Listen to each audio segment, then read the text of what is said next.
சிவபெருமானோட தவத்தை கலைத்தால் என்ன நடக்கும்னு தெரியுமா? கைலாயத்துல ஆழ்ந்த தியானத்துல இருந்தார் சிவபெருமான். பார்வதி தேவியை கல்யாணம் பண்ணிக்க வேண்டி சிவபெருமானோட தியானத்தை கலைப்பதற்காக மன்மதன் மலரம்புகளை சிவபெருமான் மீது எய்து விடுகிறார். சிவபெருமான் சும்மாவே ருத்ர தாண்டவம் ஆடுவாரு. அவருடைய தியானத்தை கலைத்தா சும்மா இருப்பாரா? தன்னோட நெற்றிக்கண்ணை திறந்து காமதேவனை எரித்து சாம்பலாக்கி விடுறாரு. இந்த செய்தி கேள்விப்பட்ட காமதேவனின் மனைவியான ரதிதேவி சிவபெருமான்கிட்ட வந்து தன் கணவனை எப்படியாவது உயிர்ப்பிக்குமாறு கெஞ்சுறாங்க. காமத்துக்கு எப்படி உருவம் இல்லையோ அதே போல இனி காமதேவனுக்கும் உருவம் இல்லைன்னு சொல்லி உருவமற்ற நிலையில் காமதேவனை உயிர்ப்பித்தாரு சிவபெருமான்.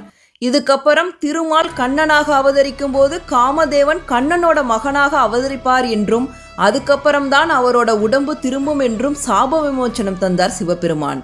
அப்படி கண்ணனுக்கு மகனாக பிறந்தவர்தான் பிருத்யும்னன். ரதிதேவி மாயாவதி என்னும் பெயரில் பிறந்து மன்மதனான பிருத்யும்னனை மணந்தாள்.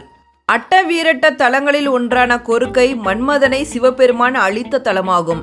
இது மயிலாடுதுறை மணல்மேடு சாலையில் உள்ள கொண்டல் அப்படிங்கிற ஊரிலிருந்து சுமார் 3 கிலோமீட்டர் தொலைவில் அமைந்திருக்கு. இங்குள்ள சிவமூர்த்தம் காமதகன மூர்த்தி என்று அழைக்கப்பட்டாலும் ரதிதேவிக்கு அருள் செய்து மன்மதனை எழுப்பி அவர்களுக்கு அருள் புரிந்த கோலத்தில் சிவபெருமான் காட்சி தருகிறார்.